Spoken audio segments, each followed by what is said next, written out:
বন্দরনগরী চট্টগ্রাম শহরের অতি প্রাচীনতম স্থাপনার নাম হচ্ছে সিআরবি। সিআরবি এর পূর্ণ রূপ হচ্ছে সেন্ট্রাল রেলওয়ে ভবন। এই ভবনটি ইতিহাসের অনেক গুরুত্বপূর্ণ সাক্ষী হয়ে এখনও দাঁড়িয়ে আছে। ঠিক তেমনি নাগরিক জীবনের কোলাহল থেকে কিছুটা স্বস্তি, আরাম আর মানসিক প্রশান্তির খোঁজে সময় পেলে মানুষ জমায়েত হয় এই সিআরবির শান্তি নিরিবিলি পরিবেশে।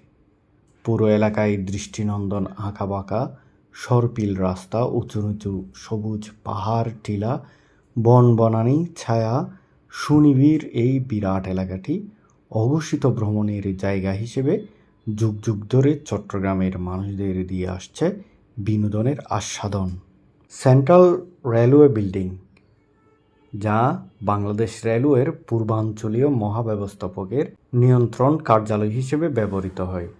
ভবনটি ব্রিটিশ শাসনামলে 1872 সালে নির্মিত, যা চট্টগ্রাম শহরের অন্যতম প্রাচীন স্থাপনা হিসেবে পরিচিত।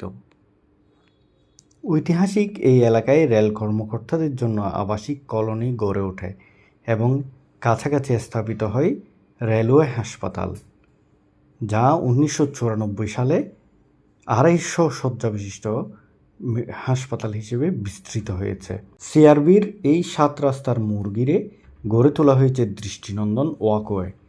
পাহাড় ঘেরা মনোরম পরিবেশে নির্মাণ করা হয়েছে শিরীষতলা-সহ বেশ কিছু নান্দনিক স্থাপনা।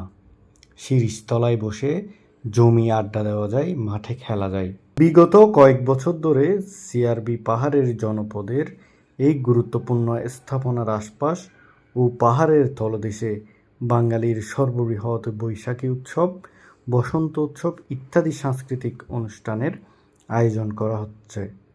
বলা যেতে পারে বর্তমান সময়ে চট্টগ্রামের সাহিত্য ও সংস্কৃতির প্রাণকেন্দ্র এই সিআরবি।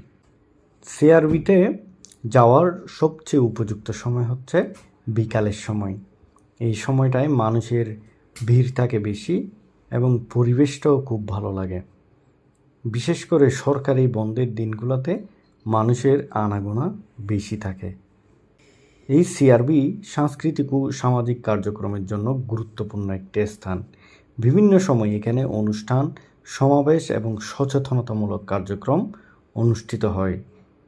সিআরবি শুধু একটি প্রশাসনিক কেন্দ্র নয়, এটি চট্টগ্রামের ইতিহাস, সংস্কৃতি ও প্রাকৃতিক সৌন্দর্যের এক অনন্য প্রতীক। দর্শক, আজকের ভিডিওতে এই পর্যন্ত। পরবর্তীতে অন্য কোনো ভিডিও নিয়ে আবার দেখা হবে। সে পর্যন্ত ভালো থাকুন।